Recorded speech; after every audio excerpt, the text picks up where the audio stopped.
The following may not be suitable for all audiences. Viewer discretion is advised.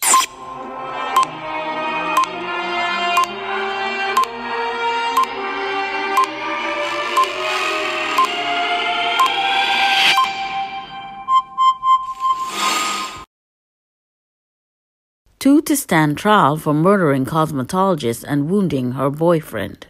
Two men have been committed to stand trial for murdering a cosmetologist and wounding her boyfriend in 2019. Brandon Rambo Harry, 25, and 32-year-old Terence Shotterboy Joseph, both of Carenage, were committed to stand trial at the end of their preliminary inquiry before Chief Magistrate Maria Busby Earl Cattle on Thursday. Indictments against both men will now have to be filed in the High Court before their case joins a long list of cases awaiting trial. Harry and Joseph are accused of murdering 24-year-old Justine Davis and wounding her boyfriend, Jervis Jackman, during an incident on July 14, 2019. According to reports, around 7:30 p.m. on the day, a group of men armed with machine guns broke into the couple's apartment in Carenage and shot them several times. Davis, a makeup artist, died at the scene, while Jackman, who was allegedly the target of the attack, survived after being shot in his upper chest and abdomen. The duo was charged following investigations by Corporal Danoon of the Carenage Police Station and Inspector Reyes of the Homicide Bureau of Investigations. Man faces robbery charges after allegedly robbing fitness group. 20-year-old Carl Baptiste of Sealots and Cham Road, Mayaro, faces robbery charges after he was allegedly caught stealing cell phones from a fitness group.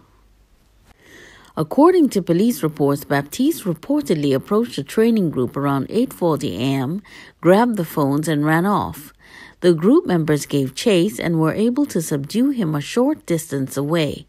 Officers of the Mayaro police station responded to the situation and took custody of Baptiste. He has previously appeared in court for robbery with violence and was also ordered to stand outside of the Besant Street police station with a sign stating, "I will not rob."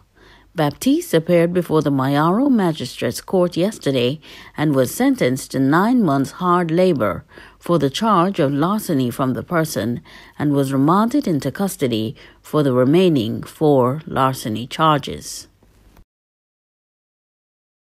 3 men arrested during attempted robbery.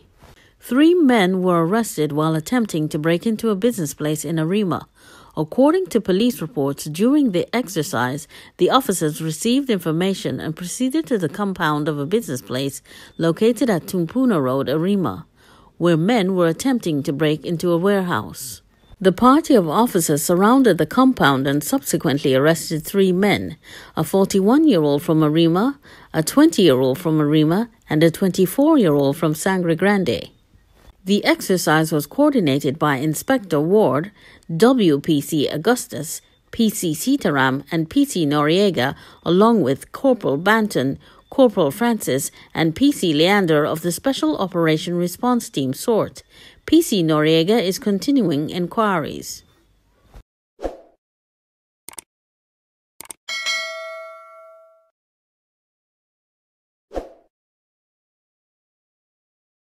Stakeholders argue that permission is needed to help GBV victims.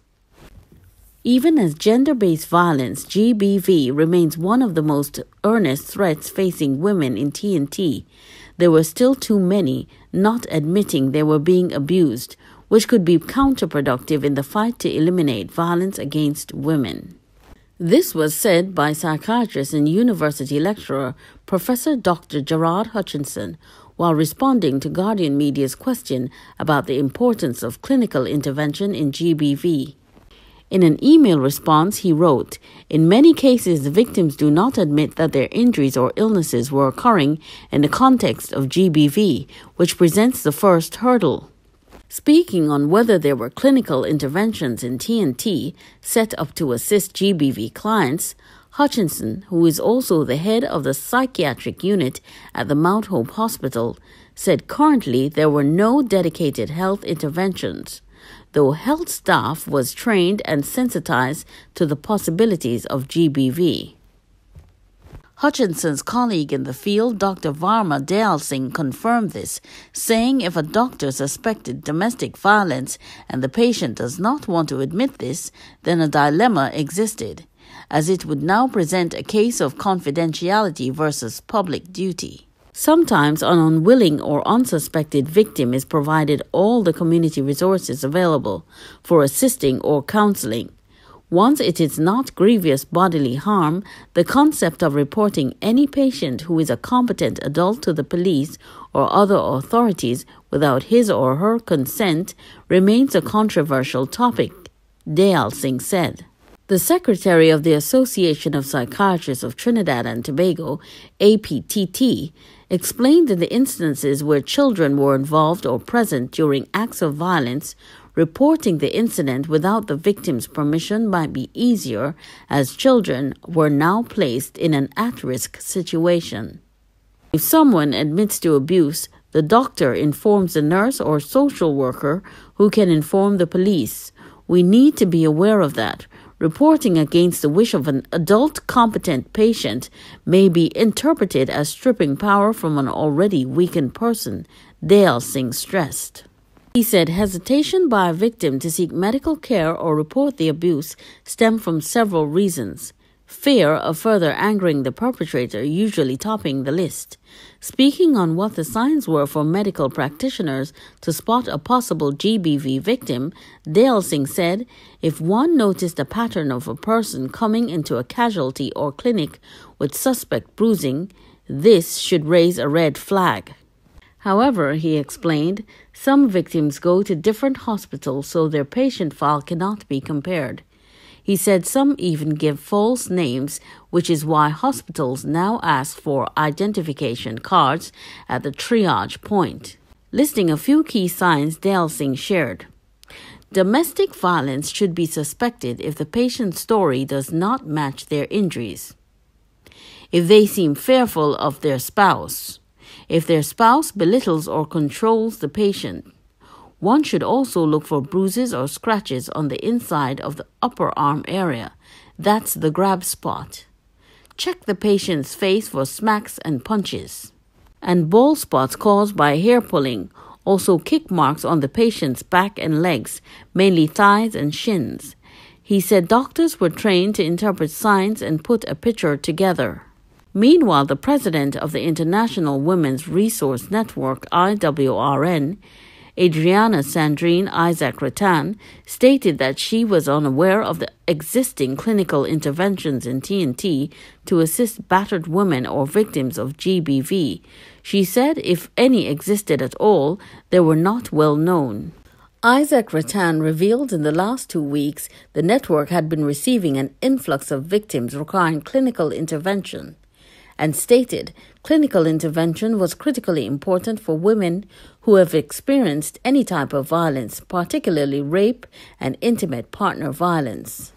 She said because of this need, the network was working on expanding its clinical intervention programs offered to its clients. Isaac Rattan said these programs are headed by a licensed clinical social worker specializing with children, adolescents, adults and seniors. Asked to comment on the importance of women utilizing such interventions, Isaac Rattan said it was important to note the time period for each case varied depending on the level of emotional and psychological turbulence involved. Do you think that the programs implemented by the government are adequately assisting GBV victims? If not, please put forward your opinion on what can be done about this growing problem.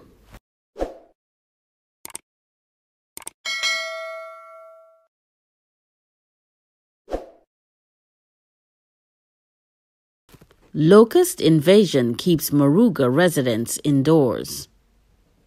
Thick swarms of locust hoppers have hatched in the Moruga and cedrus forests, gnawing away trees and shrubs. In the southeastern region, the hoppers have been wreaking havoc in the community of Kachipe village, Moruga, for the past fortnight. Resident Janice Auguste said over the past few days they have started entering residents' homes. Because of this, they could no longer lime outside or enjoy the comfort of their homes, Janice said. Pointing to her window, Janice showed how she used masking tape to board up crevices and cracks. "They are coming through every space. We cannot even open the window or the door," she fumed. "When the insects die, they leave a nauseating stench. We are tired of this stink. It is overbearing," she said. Her brother, Keel Auguste, said every day he uses insecticide to spray the insects. "When I come home from work, I have to clean up the yard. It is frustrating. Every day I pick up buckets of dead locusts. There are millions of them," he added. Keel said he contacted the Ministry of Agriculture but was told that they could not spray inside residents' properties. "Because we have pets, they said they cannot spray here, so we have to do our own spraying," he said. Keel explained that the locust invasion occurs several times for the year but gets worse each time. When Guardian Media visited Cachipi, the hoppers were seen on top of furniture and on cars. They landed on the hair and face, leaving the skin itchy. Nikisha Gonzalez, who has a 1-year-old son, called on the Ministry of Agriculture to come into the area to spray. She said it was frustrating being inside all the time. "My son cannot even play in the yard. They are landing on everything," she added.